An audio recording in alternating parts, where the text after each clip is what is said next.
જવન છે એકતા પાછો બેઠી ની રાત આટલો દિન તો તમારે તો મોમો ઉતાર લે આખો આઈ चलो शुरू। देखो ये जो हाथ का भाग है वो ऋषियों का स्थान है। ऋषि जो हमारे हुए, जो हमारे पूर्वज ऋषि हुए, जो भगवान से प्रकट हुए थे, ये जो स्थान है वो देवताओं का स्थान है। ये जो स्थान है देवताओं का है। ये हमारे पितरों का स्थान है और ये हमारा खुद का अमृत स्थान कहा गया है। हमेशा जब आचमन लेना तो शास्त्रीय विधान है, किसी को पता ही नहीं, लोग ऐसे आचमन लेते या ऐसे करते हैं, ये महापाप है। उसको अमृत नहीं मिलता है। अमृत यहां से पीने से मिलता है। ये ऐसे आचमन लो, यहां से पानी गिर के यहां से आपके मुंह में आना चाहिए। और आप खुद देख लेना, इसमें केवल आधा चम्मच पानी डाल के यहां से पी के उसका स्वाद देख लो, अमृत का अनुभव होगा। अब इसका विज्ञान क्या है वो देखें। ये ऋषि है, ये देव है। ऋषि तर्पण होता है तो बीच में से पानी ऐसे निकाला जाता है। ऋषि तर्पण से बीच में से पानी निकाला जाता है। ये ऋषि है, ये देव है। देव के अंदर आगे से पानी निकाला जाता है। तर्पयामी। देव यहां से तृप्त होते हैं। देव कहाँ है? हमारी इंद्रियों के अंदर जो तेज है उसको देव कहा जाता है। हमारे इंद्रियों के अंदर जो तेज है, शक्तियां है, जैसे देखने की शक्ति, सुनने की शक्ति, सूंघने की शक्ति, स्पर्श की शक्ति, उसके बिना तो ये शरीर किसी काम का नहीं, ये तो मुर्दा हो गया। तो वो जो जिंदा है, वो जो शक्ति, वो देवों के लिए है, देवों के कारण है। तो इस शरीर रूपी ब्रह्मांड के जो अधिपति सब है वो देवता है। अलग अलग देवता अलग अलग स्थान में हमारे शरीर में पिंड है। ब्रह्मांड, ब्रह्मांड है पिंड। जैसे ब्रह्मांड में देवता लोग है, उसी छोटी सर्किट हमारे अंदर भी है। तो ये जो देवता है, ये देवों का स्थान उसीलिए कहा गया है क्योंकि इसमें जो किरण निकलते हैं वो हमारे इंद्रियों को और तेजस्वी और प्रकाशित बनाते हैं। आप देखो रेकी वगैरह करते हैं, अभी रेकी करते हैं ना, शक्तिपात रेकी सब कुछ, तो कैसे करेंगे? ऐसे हाथ से करेंगे। ये उंगलियों का काम करेंगे। उंगलियों में से एक वो प्रकाश निकलता रहता है, एक ओजस निकलता रहता है, एक किरण वाइब्रेशन निकलता रहता है। वो कोई व्यक्ति बीमार है तो क्या करेंगे? वहां पे उसको रेकी देंगे, देते हैं ना, रेकी देते हैं कि हार्ट की तकलीफ है तो वहां देंगे, कमर दुख रहे तो वहां देंगे, यहाँ कुछ लगा है तो वहां देंगे, मगज दुख रहा है, कुछ जुकाम है, बुखार है तो मगज में देंगे। तो वो क्या किया?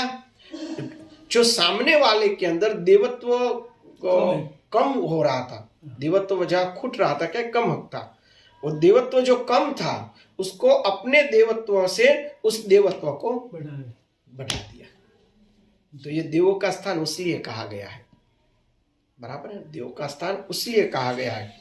ये ऋषियों का स्थान है। ऋषि और देव में क्या अंतर है और पितरों में क्या अंतर है, समझने जैसी बात है। ऋषि वो है जिन्होंने हमें विज्ञान दिया, जिन्होंने हमें जीना सिखाया, हमें मनुष्यत्व का जो ज्ञान दिया, उसको ऋषि कहा गया।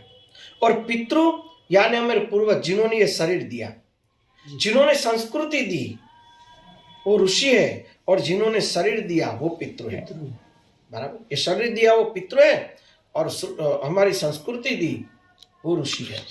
और सृष्टि दी वो देव है। देव से सृष्टि चलती है ना।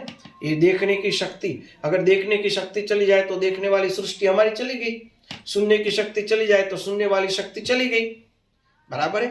तो देव सृष्टि प्रदाता है, ऋषि है वो संस्कृति प्रदाता है, और पितृ है वो शरीर प्रदाता है, बराबर। तो ये तीनों के तीन हमारे शरीर में यहां निवास करते हैं। तो हमारे यहां जो ये जो भाग है वो चंद्र का भाग है।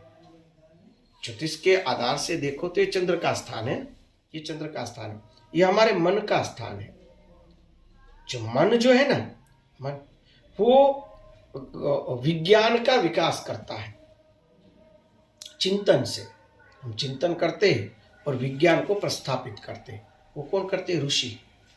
समाधि में जाकर मन को विश्व के अंदर विलीन करके, विराट के अंदर विलीन करके, हिरण्य गर्भ के अंदर विलीन करके, उसमें जो विज्ञान है वो विज्ञान को ऋषियों ने लाए। वो तेज हमेशा हमारे इस भाग में रहता है, विज्ञान का तेज। बराबर, ये प्राप्त होता है, विज्ञान प्राप्त होता है, आशीर्वाद प्राप्त होता है।